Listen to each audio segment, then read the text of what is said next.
The awakening, the morning started like any other Tuesday across the globe. Coffee shops opened their doors, children caught school buses, and office workers checked their phones during their commutes. Nobody expected that by noon, everything would change forever. Dr. Sarah Chen was reviewing quantum physics equations in her laboratory beneath the Swiss Alps when the first alerts began flooding her secure communication system. The symbols and numbers on her screen told a story that made her blood run cold. After 30 years of secret preparation, the day had finally arrived. Above ground, the sky began to darken, not with clouds, but with something far more terrifying.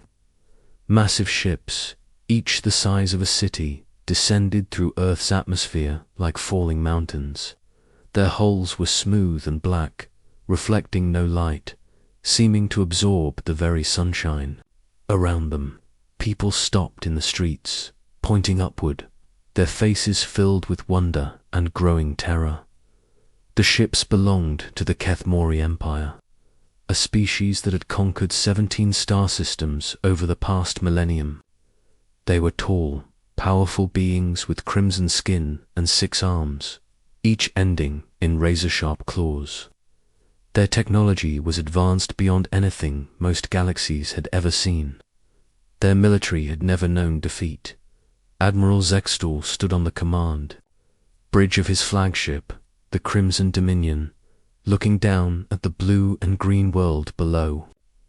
His multiple eyes gleamed with satisfaction as he studied the primitive settlements scattered across the continents.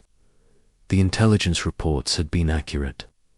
This species called humanity appeared to be nothing more than slightly evolved animals who had barely figured out how to leave their own planet. Admiral, his second-in-command, approached with a data tablet. Our scouts report that the humans have no unified military. They fight among themselves, constantly. Their weapons are chemical-based explosives and metal projectiles. Some regions don't even have electricity. Zexthor's mandibles clicked together in what passed for laughter among his people. 17 systems conquered, and now we're reduced to harvesting primitives.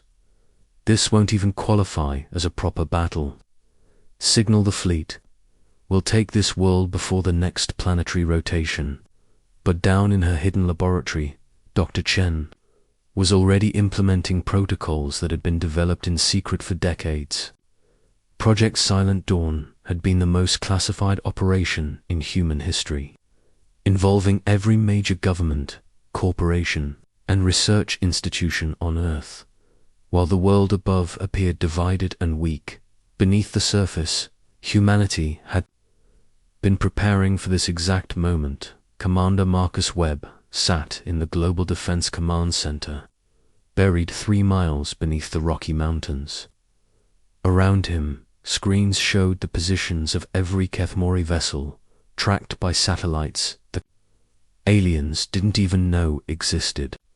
The command center connected to similar facilities on every continent, each one hidden and protected by technology that would have surprised even the most advanced alien civilizations.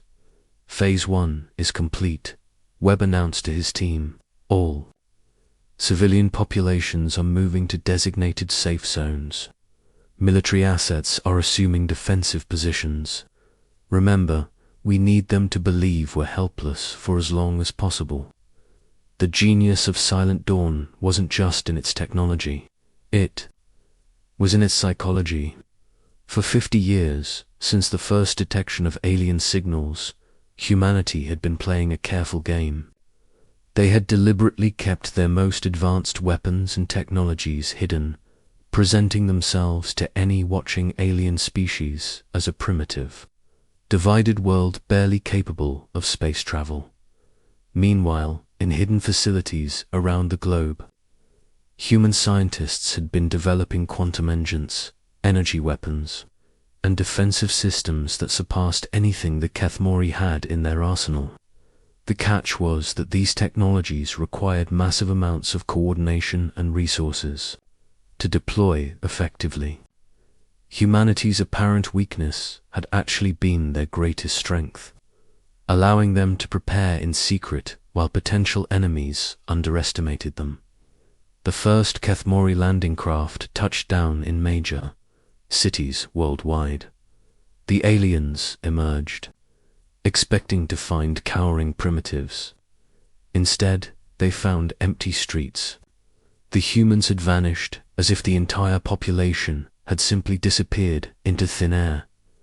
Captain Nera Blackwood crouched in the shadows of a ruined building in downtown Chicago, watching a squad of Kethmori soldiers advance down the empty street. Her tactical suit was more advanced than anything the aliens had ever encountered, made from materials that bent light around her body and absorbed sound waves. To their senses, she was invisible. The Kethmori soldiers moved with the confidence of a species that had never faced real opposition. Their weapons were drawn, but they walked casually, commenting to each other about the strange architecture and the cowardice of the humans who had fled before them. They never saw Blackwood move. One moment she was crouched in the shadows, the next she was among them, her plasma blade cutting through their advanced armor as if it were paper. The entire squad was down before they could send a distress signal. Similar scenes played out across the globe. Kethmori forces found themselves facing an enemy that didn't fight like anything they had encountered before. The humans didn't mass their forces in traditional formations. They didn't announce their presence or issue challenges. They simply appeared, struck with lethal precision, and vanished again. Admiral Zextal reviewed the casualty reports with growing confusion. In the first 6 hours of the invasion, his forces had lost more soldiers than in the conquest of their last 3 worlds combined.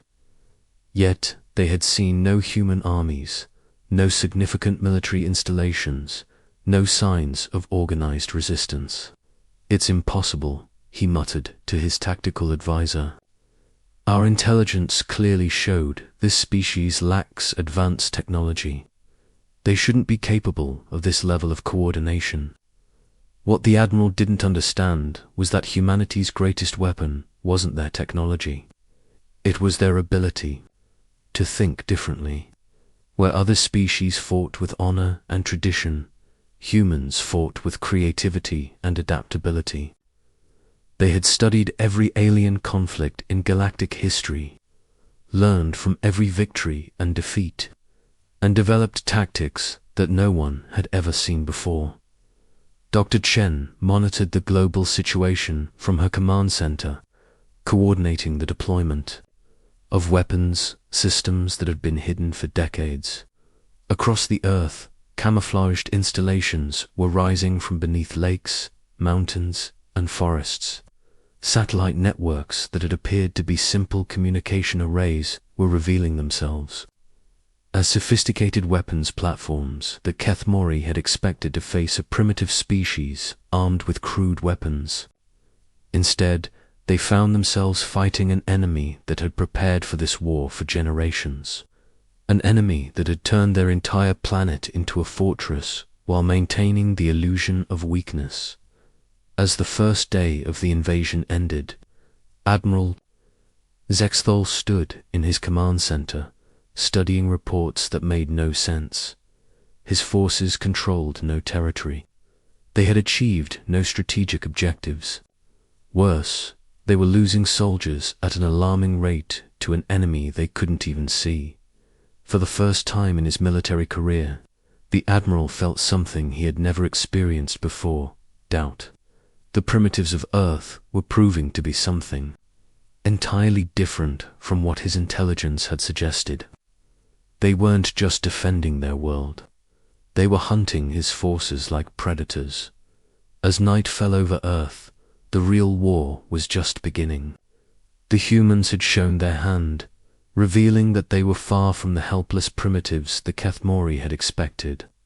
But this was only the beginning of the aliens' education in the true nature of humanity. In bunkers and command centers around the world, human leaders prepared for the next phase of their plan. They had spent decades preparing for this moment, and now it was time to show the galaxy. What happened when someone underestimated the human species? The Kethmori had come to Earth expecting an easy conquest. Instead, they had awakened something that would change the balance of power in the galaxy forever. Humanity was about to teach the universe a lesson about the dangers of judging a species by its appearance. The war for Earth had begun, and it would be like nothing the galaxy had ever seen before.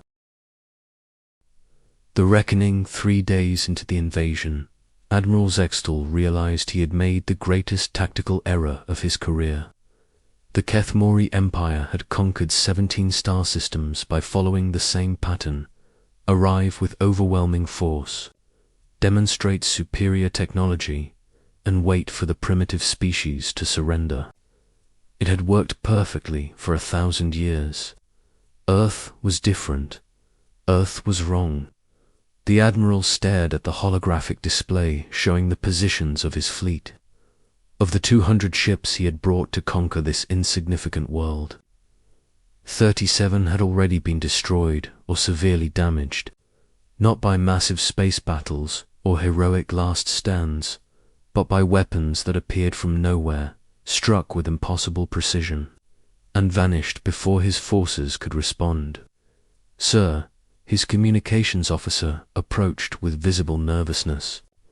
"We're receiving another transmission from the human leadership." Zextal's mandibles clicked in frustration. The humans had been sending the same message for 3 days. Not a surrender, not a plea for mercy, but a simple statement that made no sense. "You may leave now. This is your final warning." Dr. Sarah Chen watched the alien fleet from her command center, deep beneath the Swiss Alps. The quantum computers around her processed millions of calculations per second, coordinating a defense network that spanned not just Earth, but the entire solar system. The aliens still didn't understand what they were facing. "How are our orbital positions?" she asked her chief engineer. "All platforms are in position, Doctor. The Kethmori still believe our satellites are primitive communication devices. They have no idea they're looking at the most advanced weapons grid ever constructed." Chen nodded. For decades, humanity had been launching what appeared to be simple satellites and space stations. In reality, they had been building a defensive network that could destroy entire fleets. The aliens' own arrogance had blinded them to the truth. Commander Marcus Webb coordinated the ground war from his facility beneath the Rocky Mountains. His screens showed the positions of every Kethmori force on Earth, tracked by sensors the aliens couldn't detect. The invaders had managed to establish exactly 0 permanent positions on the planet's surface. "Phase 2 is ready for implementation," Webb announced to his staff. "It's time to show them what human ingenuity really looks like." Across the globe, the character of the war began to change.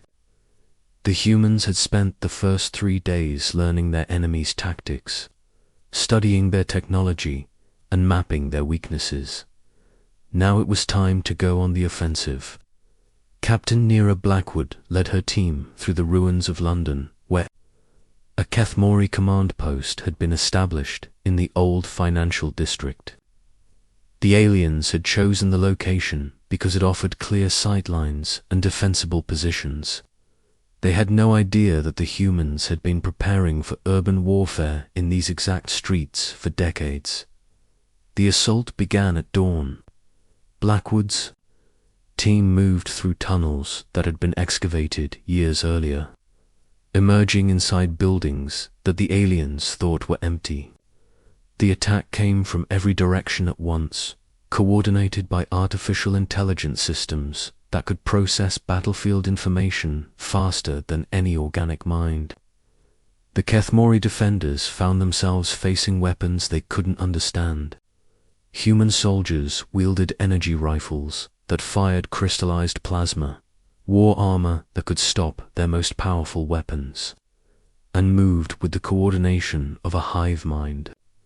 Within 20 minutes, the entire command post was neutralized. Similar attacks occurred simultaneously across the globe. Kethmori forces that had felt secure in their defensive positions discovered that the humans had been preparing for this exact scenario for years. Every major city on Earth had been turned into a fortress, with hidden weapons, secret tunnels, and defensive systems that activated the moment they were needed. Admiral Zextal watched his forces retreat from position after position, driven back by an enemy that seemed to anticipate their every move. The humans fought with a level of coordination and tactical awareness that his species had never encountered. They didn't just react to Kethmori strategies, they seemed to predict them. "Sir," his tactical advisor reported, "we're detecting massive energy signatures from the human satellites. They're not communication devices at all, they're weapons." The Admiral's blood ran cold. If the humans had weapons in space, his fleet was in danger. But surely primitives couldn't have developed anything that could threaten Kethmori warships. Dr. Chen gave the order from her command center. "Activate the solar grid. Show them what we've really been building up there." In orbit around Earth, hundreds of satellites that had masqueraded as simple communication devices began to transform. Solar panels unfolded to reveal focusing arrays. Communication dishes reconfigured themselves into particle beam projectors. What the aliens had dismissed as primitive technology revealed itself as the most sophisticated weapons platform in the galaxy. The first salvo from the solar grid struck 3 Kethmori cruisers simultaneously. The alien ships, protected by energy shields that could deflect any known weapon, were cut in half by beams of concentrated solar energy. The technology was beyond anything in their databases. Admiral Zexthor stared in horror as his fleet came under attack from weapons that shouldn't exist. The humans had somehow learned to weaponize their own star, turning the sun itself into a cannon that could destroy warships from impossible distances. "Impossible," he whispered. "Our intelligence said they were primitives. They can barely leave their own planet." But the evidence was undeniable. The humans had been deceiving the entire galaxy for decades, presenting themselves as a weak and divided species while secretly developing technology that surpassed anything the Kethmori had ever seen. The war was turning into a rout. Human forces were advancing on every front, using tactics and weapons that seemed to come from nowhere. The Kethmori, accustomed to victory, found themselves facing an enemy that had been preparing for this exact conflict for generations. As the 4th day of the invasion began, Admiral Zextel received a message that would change everything. It came from an unexpected source. The Velthari Federation, one of the Kethmori's oldest enemies. "Admiral," the message began, "we have been monitoring your invasion of the human world. We wish to inform you that the Velthari Federation formally recognizes Earth as a sovereign world under our protection.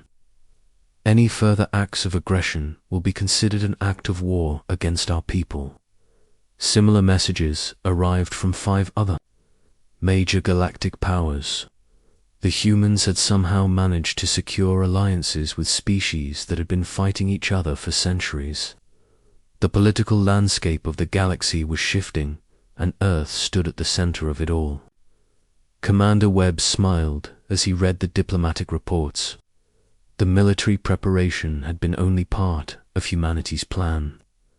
For decades, human diplomats had been making secret contact with alien species, building relationships and alliances that the Kethmori Empire had never suspected. "Phase 3 is now active," Webb announced. "We're no longer alone in this fight. The space around Earth began to fill with ships from a dozen different species, all united in their opposition to Kethmori aggression.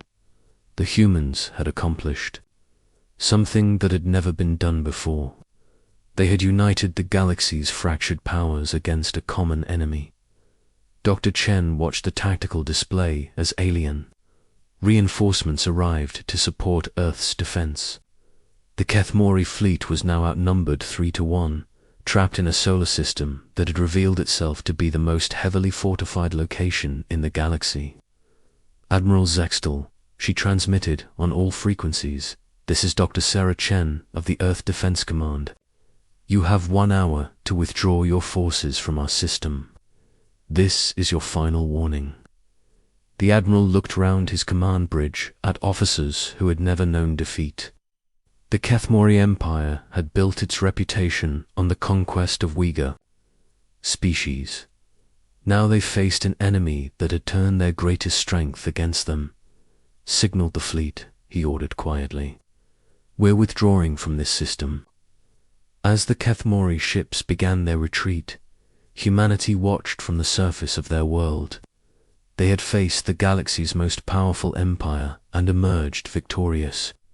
But more than that, they had proven that strength came not from conquest, but from unity, preparation, and the courage to defend what mattered. The war was over, but the galaxy would never be the same. Earth had announced its presence to the universe, not as a primitive world to be conquered, but as a power to be respected. The species that had once been dismissed as weak had shown that they were anything but.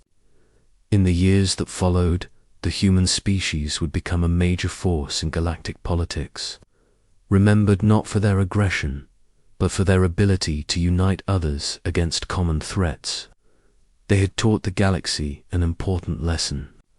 Never underestimate the quiet strength of those who choose to defend rather than conquer. The Kethmori Empire never recovered from their defeat at Earth.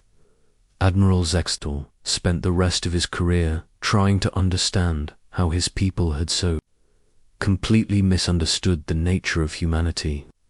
The answer was simple. They had seen what they expected to see and ignored what was actually there.